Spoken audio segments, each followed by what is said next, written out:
বন্ধুরা, চলো আজকে রাতের ডিনারটা শেয়ার করি। বরমশাই আজকে রাতের ডিনারটা হোটেল থেকেই নিয়ে এসছে। আর তোমাদের একদিন বলেছিলাম যে আমরা কিন্তু বিরিয়ানি কিনে খাই না, নয় বরমশাই ঘরে বানায় আর নয়তো হোটেল থেকে নিয়ে আসে। তো আজকেও সেম নিয়ে এসছে হোটেল থেকেই। তো কী কী নিয়ে আসছে চলো শেয়ার করি। দেখো, এইখানে রয়েছে মটন বিরিয়ানি, এইখানেও রয়েছে মটন বিরিয়ানি, এখানে এটা খুব অল্প পরিমাণে রয়েছে, এটা রয়েছে চিলি প্রন।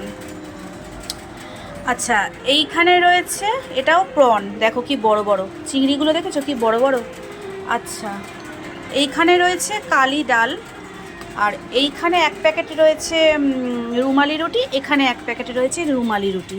তো আরও অনেক এনেছিল পরিমাণে, মানে এই খাবারগুলো এনেছিল আরও পরিমাণে অনেক বেশি করে, সেখান থেকে বেশিরভাগটাই আবার আমার ননদকে দেওয়া হয়েছে। ঠিক আছে, এত তো জিনিস খাওয়া যায় না, তো দিদিদের একটু দিয়েছি আর আমরা রেখেছি। ঠিক আছে, তো চলো টাটা। আজকের রাতের ডিনারটা কেমন লাগলো অবশ্যই কমেন্ট করে জানাবে। ঠিক আছে।